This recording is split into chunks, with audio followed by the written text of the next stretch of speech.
Welcome to the Better Together podcast, where we look at what we can do to help each other as we minister together and try to serve the Lord. Today we have quite a treat. We have Evangelist Bobby Jackson with us. He's the author of the book Yesterday, which you might have seen. You could purchase it at Amazon.com. He's the author of several other books as well. He graduated from what was then Free Will Baptist Bible College a few years ago.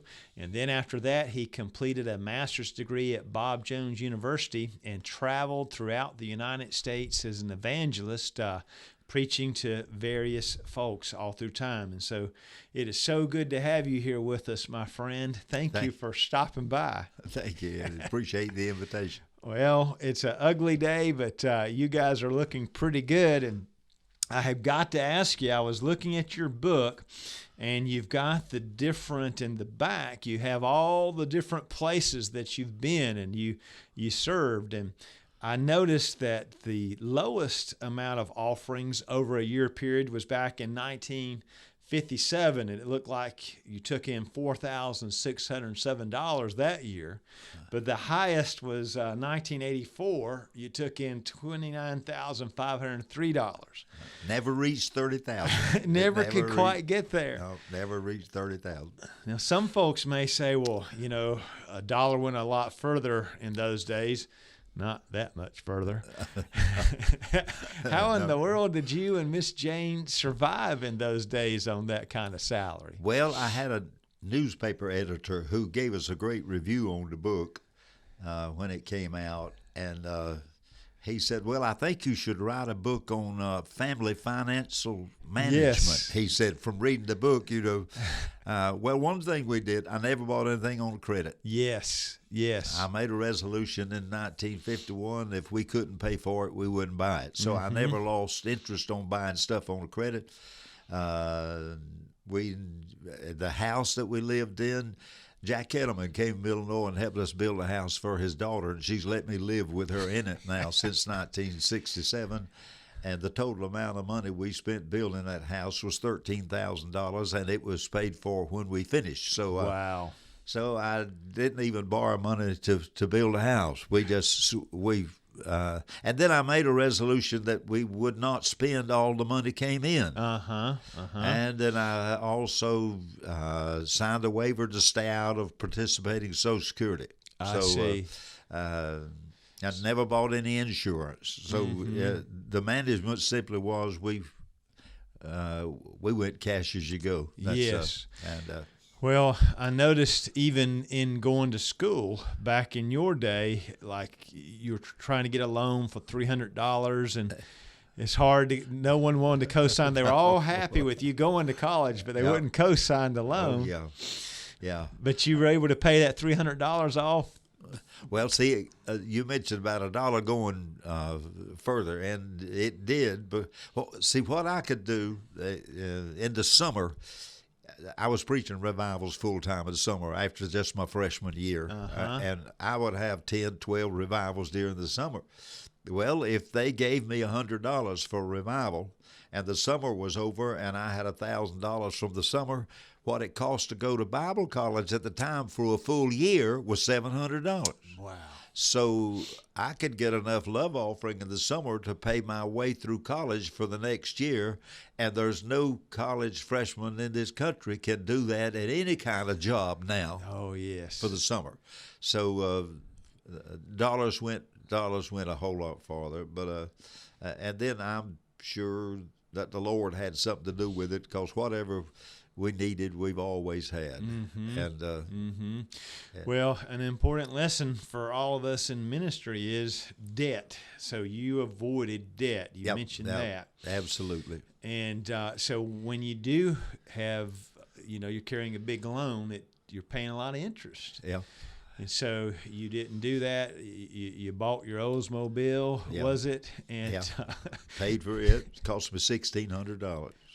See, I would much rather my money be drawing interest than be paying interest on money I didn't have.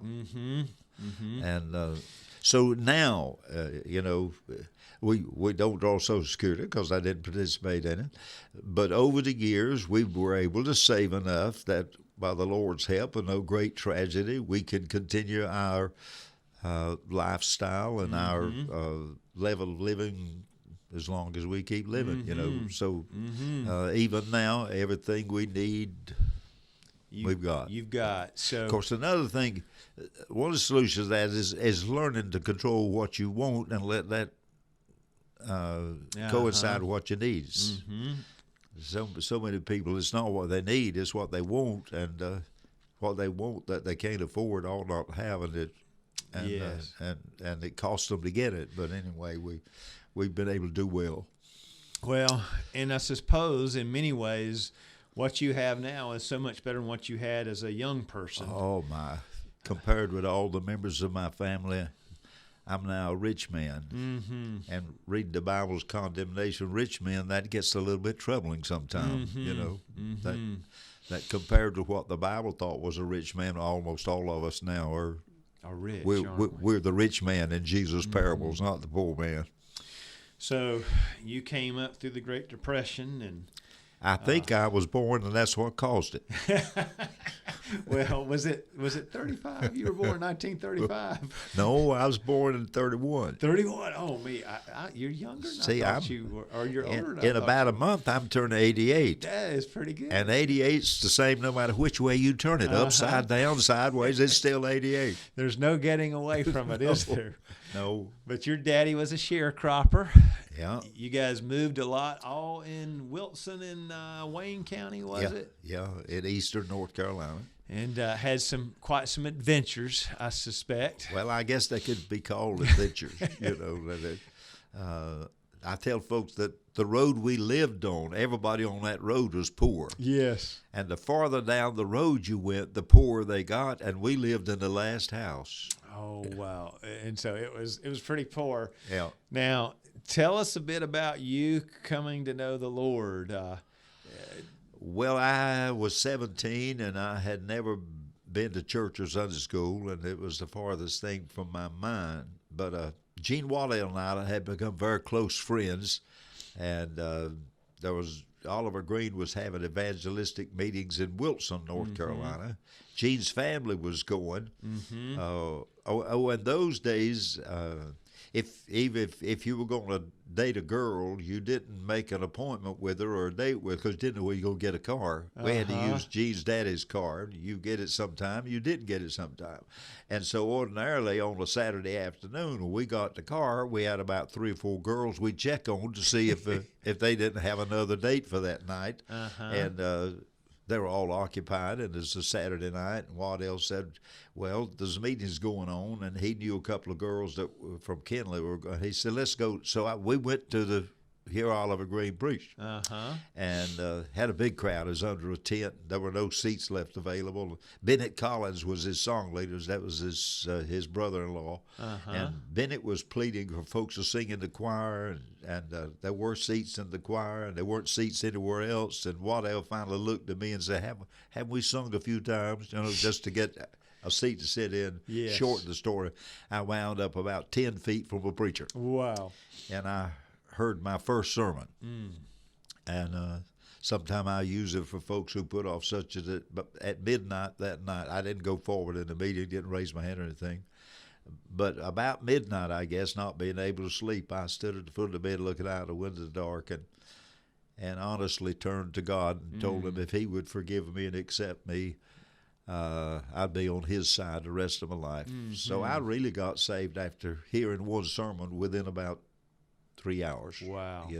And it's hard for me to understand how folks listen to preaching for years and still don't respond. Turn to God to settle it and don't respond. So that's how it came about.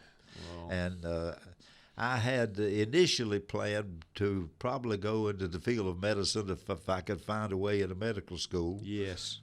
In fact, what was crossing my mind, they told me if you went to the military, they'd pay for it. At least I thought my grades were sufficient to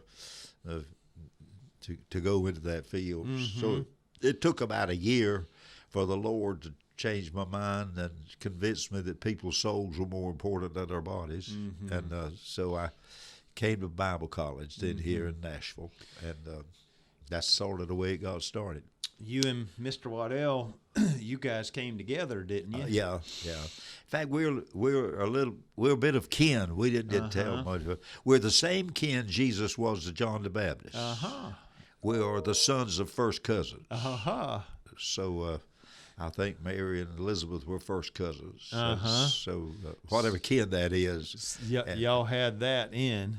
Yeah. And so then you show up at Free Will Baptist Bible College in those days, and I guess you ran in that Pickrelly fellow. Well, Waddell and I had already been singing before we were converted. We did some singing together, and then afterwards we sang in churches. So we already had sung quite a bit. And when we got to Bible college, we met James Raper and Ray Turnage. That we were in the registration line. And these guys were close enough around. We started singing Just a Little Talk with Jesus. It was a quartet, James Earl singing bass and that was the beginning of what became a group of fellows that sang for 60 years together. Wow, the Gospeliers. Yeah. Now, Ray Turnage that was singing at that time, Ray had to go to work. Pickrelly was singing in another quartet.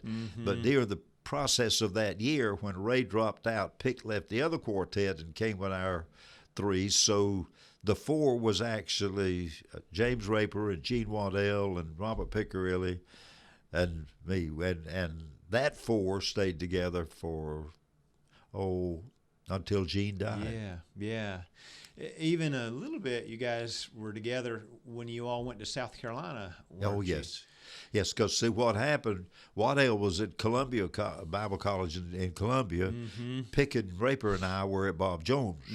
And so we kept working for the college in Nashville because we would leave school on the weekend, even during that year of graduate school, and go to Free Will Baptist churches in North Carolina, South Carolina, Georgia, and have services for the college here. So we kept working for them. And then after that, we had revivals together probably once or twice a year. Raper pastored a church, and whenever I'd go to his church for revival, we'd get the other two guys to come in. Waddell pastored, and then at conferences we kept singing, and now and then we would just have a week's revival where all of us were together cooperatively. We were together at the gymnasium at Winterville. The fellows to do the singing, and then I'd do the preaching. Yeah.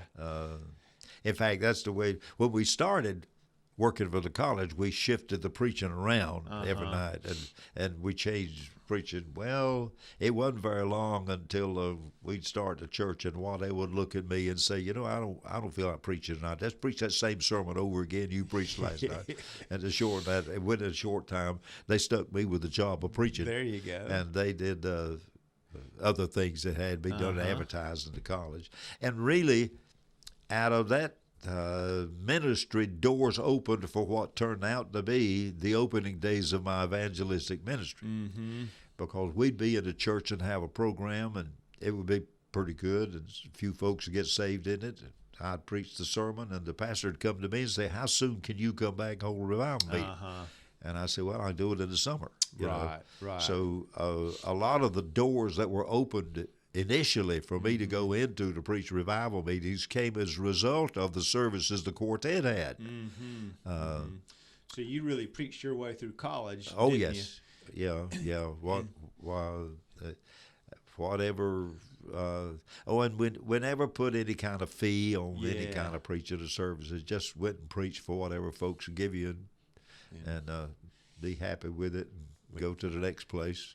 But enough came in to, because see, all these years, it's a difficult thing to determine where the money's coming from. Yes. You just don't ever know. I think I may have mentioned in the book, I was in California, and the preacher wanted preaching a mission he was trying to start. And he said, now, there won't be much money in it because don't have about 15, 20 people. And to shorten that, when that meeting was over and he handed me the check, it was for like $1,500. Whoa.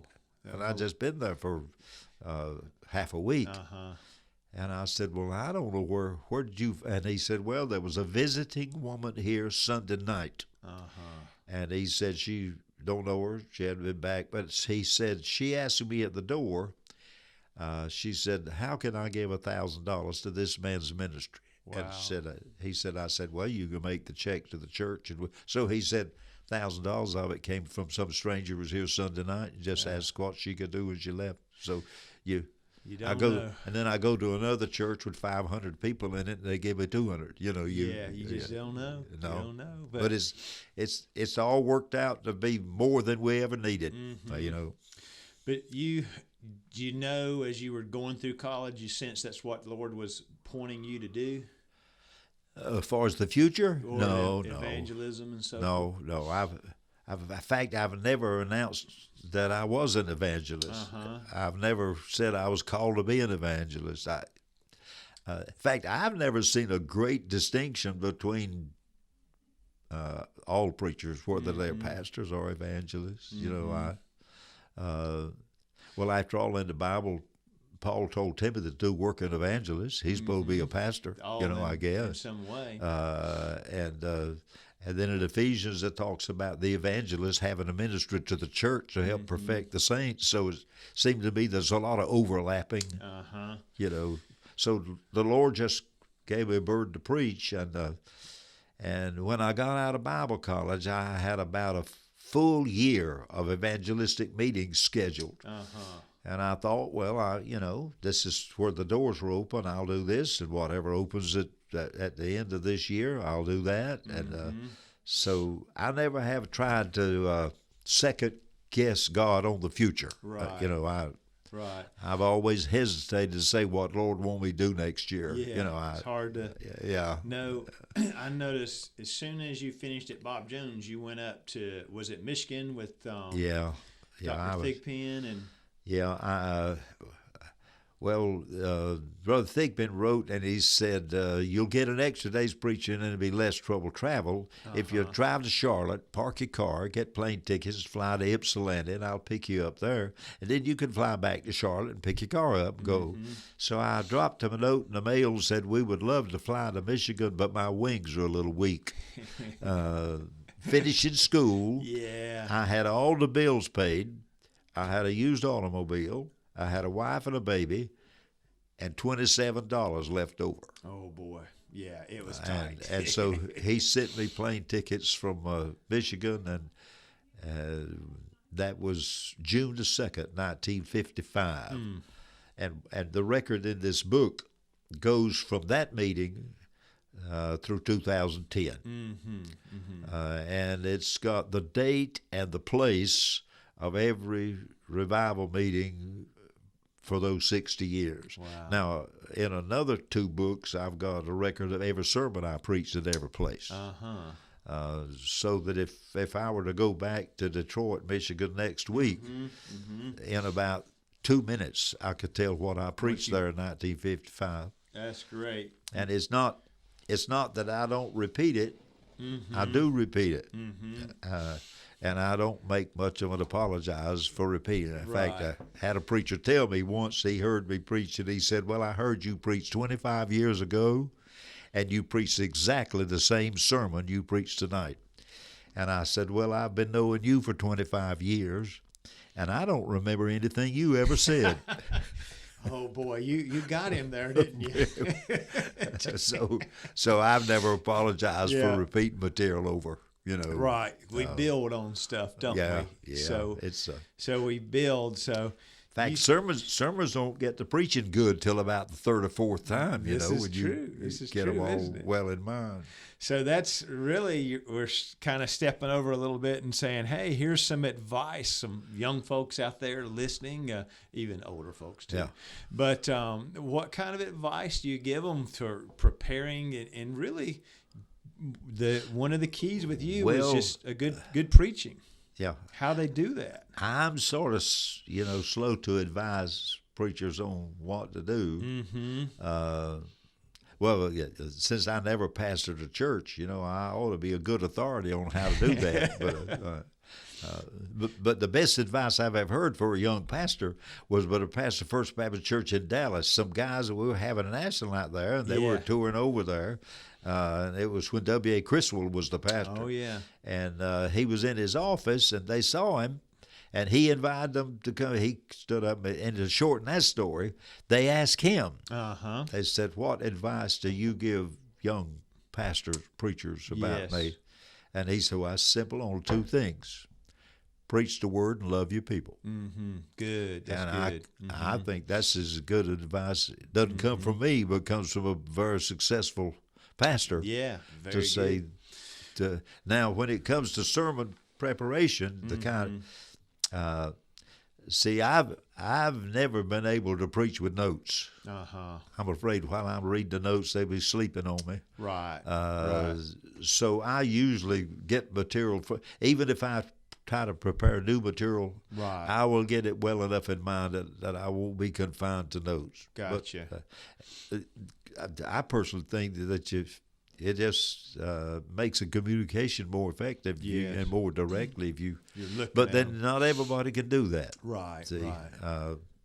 In fact, I remember Dr. Johnson saying one time that you ought to preach without notes, but until you learn to do that, you better use them. So I guess that's a good thing. Yeah, but then I remember reading Rob Morgan's article in your pulpit thing on how he prepared. Yes. And he mentions the fact, I don't think Rob uses notes from what he said. He gets familiar enough with the material because he knows it well. And that makes it more, and he's more written effective. It out. He's got it written out, but he gets so familiar with it, he's not tied to having to read it. But then, the Lord naturally, I think, blessed me with a good memory. It's about gone now, but it used to be good. Well, some of it's still there. So, in fact, I have found it now much more easy to take one of Paul's admonition to heart, where he said, "Forgetting those things that are behind."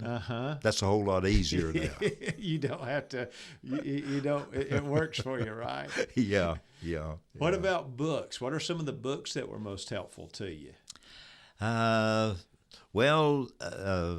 I think the best advice I got for an evangelist, old Dr. Bob Sr. once, whenever I was discussing the matter, and I said, "What advice would you give a young preacher about how to make it?" And the very first thing he said was, "Read the sermons that are written by the greatest preachers." And then he said, "And go listen to the greatest preachers." So I immediately asked him, "Well, what's some of the greatest sermons?" And without even stuttering, he said, "William Munsey." Well, I already had Munsey's 2 old books on Munsey's sermons and lectures, and had to come to the same conclusion. But what I started doing, I read one sermon a day for a good long while, and if you my library at home doesn't have a whole lot of commentaries. It's probably got 500 books of sermons in it. And that's not necessarily the advice to a fellow who's going to be an expositor, pastoral teacher every Sunday.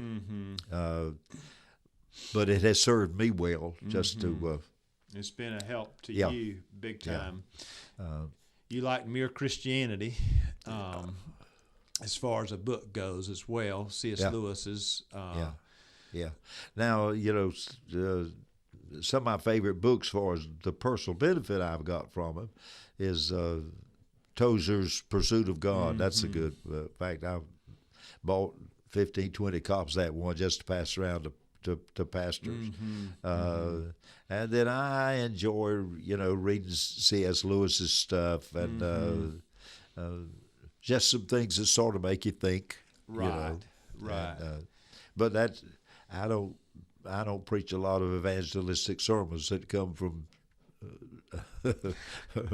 C.S. Lewis or Bonhoeffer. Right. He was another of your favorites, wasn't he? Yeah. I enjoy reading their material. I like his concept of discipleship and grace and mercy. For he said that what he called cheap grace is grace that we bestow upon ourselves. It's not grace that comes from God. We give ourselves grace that doesn't ask us to repent or to change our lives nor deny ourselves. But that's grace we give ourselves, not a real grace that comes from God. And their view of sacrifice and service and that's involved with discipleship. I like that because that's I guess I was preaching that view of discipleship before folks ever started arguing over it. You know, you were already trying to get it out there. Yeah, but I never thought the time would come when real conservative people would be saying things like repentance has nothing to do with the condition of salvation. You know, I just wouldn't have expected that. Yeah, folks didn't think that back in the 50s. You know, and so I guess my emphasis has been, you know, more on the same concepts of the conditions of the 50s than a lot of the things that have developed now. Gotcha. Let me ask you this. You traveled a lot. Sometimes Miss Jane could go, sometimes she couldn't. You guys been married 66 years? Yeah. So something worked out pretty well there. Well, I have found that the guy who said marriage is like getting in a tub of hot water. After staying a while, it's not so hot. He wasn't married to my wife. Yes. The 66 years with her has, see, when I picked her out at college, she was the prettiest girl in school. And I didn't know at the time she's the best one. Yes. Because a lot of times the prettiest one is not the best one. But I just got to pick of the crop. In fact, a friend of mine who read this yesterday book, when he finished, he said, well, I don't think any more of you than I did before I read it, but I think a whole lot more of Miss Jane. Yes. So she sort of became the hero of yesterday without... taking care of the kids and dealing with all that. She's done well, hasn't she? And no, she never made any kind of negative suggestions about being neglected or being... I know she was just like every other wife with babies, you know. In fact, some preacher's wife said to her once, well, you're a very special person. Well, she said, no, nothing special about it. I got the same feelings and emotions, desires that you've got. And I'm not a special person at all. You just, you learn to live with the circumstances like they are. Yeah. I have to ask you a little bit about David Paramore. Were you there when he was? Yeah, David, he was one of the closest friends that I ever had as a pastor. And David was running 3 of the biggest dry cleaning establishments in the eastern part of North Carolina. He was a deacon in the Free Will Baptist Church in Kinston and was filling the pulpit now and then. But Frank Davenport, who, by the way, started probably more Free Will Baptist churches without any mission help than any preacher in my generation.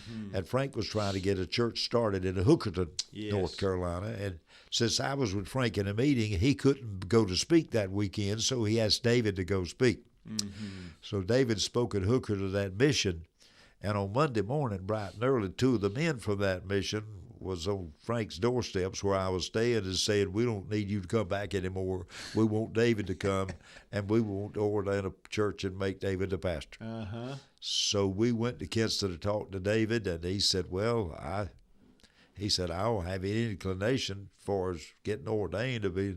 And finally, he reminded me later, I said, now, David, listen, somebody else can run this cleaner. But nobody else is going to go to Hookerton and build a church. He thought about it, and finally he said, well, you organize the church, and if they vote 100% for me to be the pastor, I'll get ordained and I'll go take it. 3 years later, he had 350 people in it. And from that, it went to what is now Bethel and Kinston, you know, which is a pretty good sized church. Where you had your largest it's a very large service there, didn't you? Yeah. So one thing that folks probably need to think about, we've got a lot of trouble today with, we don't have enough pastors, enough preachers for the churches that we have. You guys kind of spoke into his life a little bit there and said, well, everybody can't do that, but other people can do this dry cleaning, and it sure did pay off. See, I don't think it's because the Lord didn't call it enough people to go into the vineyard. I think it's that a lot of the folks that the Lord's calling are turning a deaf ear and not paying attention. We don't have enough young people in the attitude of Isaiah saying, Lord, here am I, send me. More folks are willing to be sent, more folks will get sent. I hear you. You know, and because I certainly don't think the Lord's just not calling people. I think this materialistic age we're living in has sort of muffled the voice of God, and they're not hearing him calling because they're too wrapped up in the two things that are dominating this culture, and that's making money and having fun. You know, so we'd probably do well. We see a person may meet the criteria, suggest, have you thought about that? Is the Lord calling you? No. Well, I need to tell you, I really appreciate you and your ministry. So, you know, David Paramore was my pastor, and I was probably there when you had that largest meeting there at Bethel as a little fella. I had forgotten that you came out of that church in Kinston. That's right. Well, so we're indebted to you, my friend. So you got a good heritage behind you. We do. And we had good meetings with David, you know, all during those years. It's good. But, you know, the time of the kind of meetings we had in the 50s and 60s, it has passed, and I don't mean by that times are neither better nor worse. I just mean circumstances are different. So that the potential that existed then just simply does not exist now. For a lot of reasons. First place, in the 50s and 60s, a lot of the churches I had revivals in were quarter-time churches, half-time. We had a big part-time ministry, bivocational, where church didn't have preaching but one Sunday a month. So in the first place, they weren't burned out on preaching every Sunday. They hadn't heard much preaching.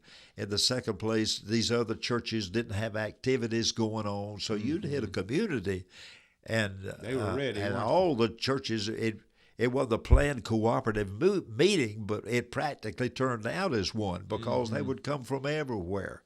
And you go back to those same communities now, and all those churches are full-time. They already have something going on 8 nights a week, and they're not going to come visiting another church. So it's just altogether different.